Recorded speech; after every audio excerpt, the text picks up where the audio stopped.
My unit currently has the very first generation of Berettas. I've heard bad things about them. I've heard both bad and good. I've fired one before, and it's decent for a firearm. I haven't shot any pistol larger than a 9mm before, so can't really say much more than that. The overall design of it's pretty great, especially when it's done with officers. So you got, from right, it's like 3 or 4 different safeties on the damn thing. You have one where you can literally push the barrel with your hand and pull the trigger, and it will not fire, which is great for officers.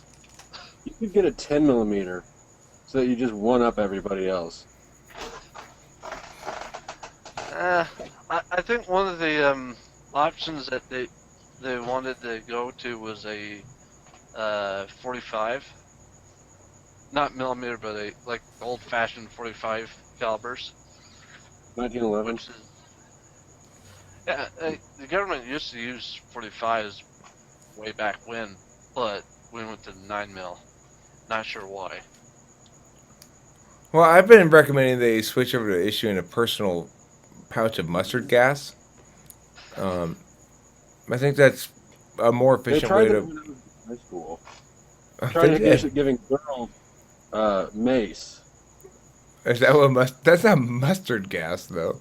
Mustard gas is a nerve gas. Oh, have you been maced? You been pepper spray at a party? No. But I was just, she sprayed it all over the place. Everyone. Personally, I don't think mustard, you don't need mustard gas. I mean, that causes problems. You don't need mustard gas. You don't know that. You don't know what you're going to encounter today. All right, Eric. I think you're talking about. That shit. I think you were talking about having. I think you were talking about having a topic. So let's get serious. Okay. Right. Well, okay, but then Taylor. Tactical badassery. Taylor started in with a topic, and so naturally I started thinking about the different kind of weapons that one could issue a personal version of. You've got your issued personal sidearm. You could be issued your personal mustard gas. You could be issued a personal rocket-propelled nuclear weapon. I think they actually had one of those, and they decided not to do it because the effective range wasn't safe. They actually had a rocket-propelled grenade launcher that was fitted with a nuclear weapon? Yep. That's nutty. That's fucking nutty. It was. If I remember right, it was called like. It was called the Freedom Launcher. No, it was named after one of the mountain men. It was called the Quick Nuke. Are you tired? Are you tired of nuking things from way far away? I've got a deal for you today with Quick Nuke. Now you can be within miles of your target. I'd settle for just launching it at a hot pocket when I was on the go. Maybe we get the center unfrozen finally.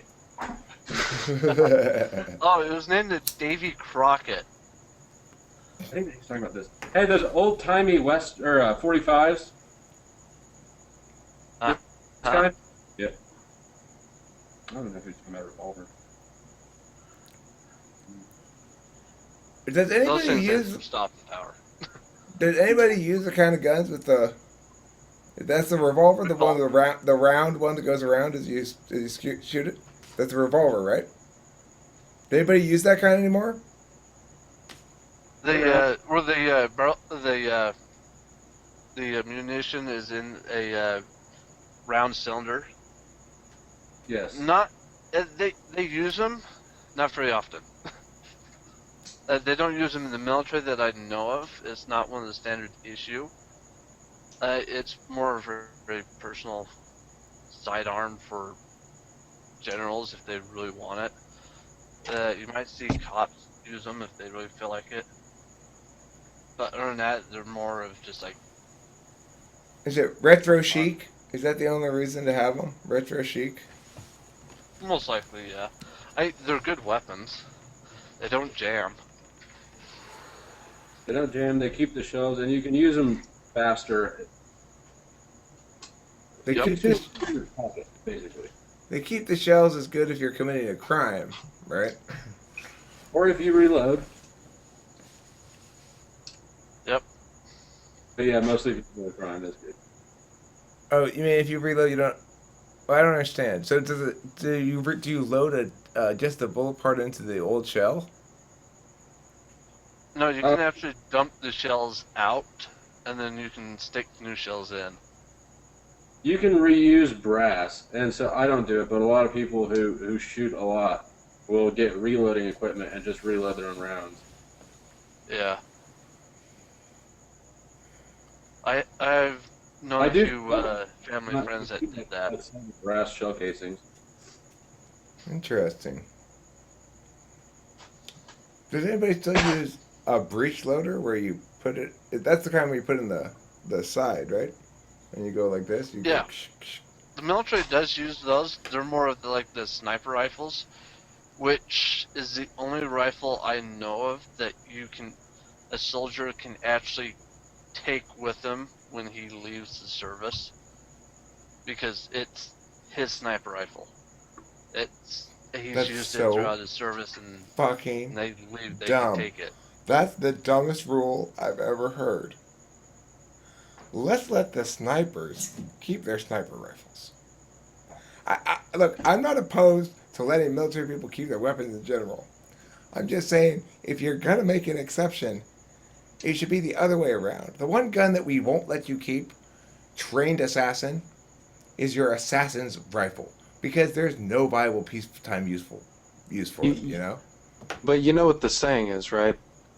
If a bear's in the woods and it shoots a person taking a shit, and no one's around to see it because it was at a distance because he had a sniper rifle, did he really kill someone? That's why they got a sniper rifle, because there's deniability. Well, Oh, No crime may have occurred. There's less expense and less a sniper rifle is basically just a hunting rifle. pretty much it is. It's isn't it Yeah, way more powerful in terms of distance? What you're a hunting. little bit. It all has to do with the shells, the rifling in the rifle.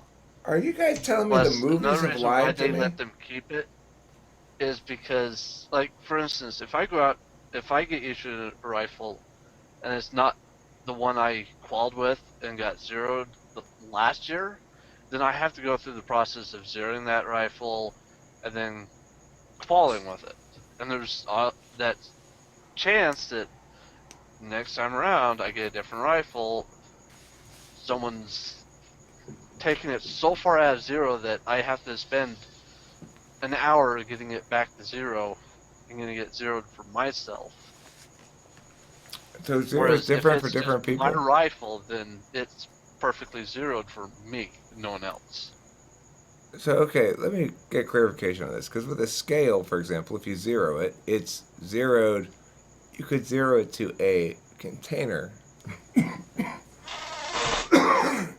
So,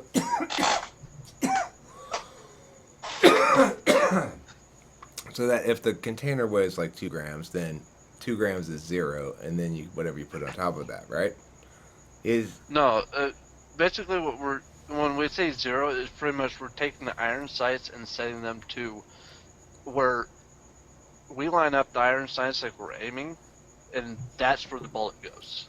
Whereas if it's zeroed for someone else, that the iron sights and the actual point of entry of the bullet could be anywhere from maybe like an half-inch off to 12 inches. I've seen soldiers take a weapon on the firing range and shoot at a target, aim dead center for the paper, and hit the next guy's paper. Well, you certainly It's wouldn't just- want your sniper rifle to be misaligned in such a fashion. So That's pretty much what we were doing. We're aligning the stuff so when that soldier uses the rifle, they aim perfect, but when someone else picks it up, they can't shoot. Familiar. It's muscle memory.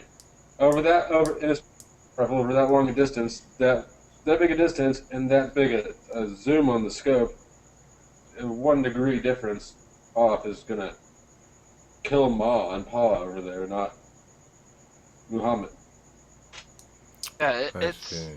it's it's rocket science for snipers. A lot in rocketry they say that if it's off by an inch, it could mean the difference between putting a rocket on the moon or just sitting it off in deep space. If it's just off by a tiny bit here on Earth. Well, I don't have much experience with guns of any sort, but my father had a single shot 22 rifle that was leaning in his closet when I was growing up, with bullets next to it, of course. And I not that long ago, he was in the military. My dad, he got rid of that gun a long time ago. I don't know where or when, but I went archery shooting not that long ago with my friend Cameron, and I was aiming for the hay bale, and I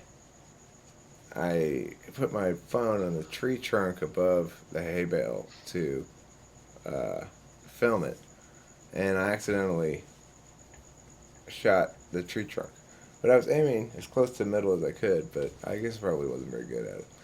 Anyway, and I knocked my phone off the tree. That's my story about shooting things.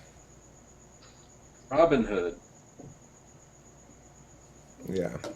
Okay, well, thanks for watching Talking with Films People. I hope you enjoyed that further non-topic stretch of talk about guns that I started somewhere in Taylor's Beretta Talk.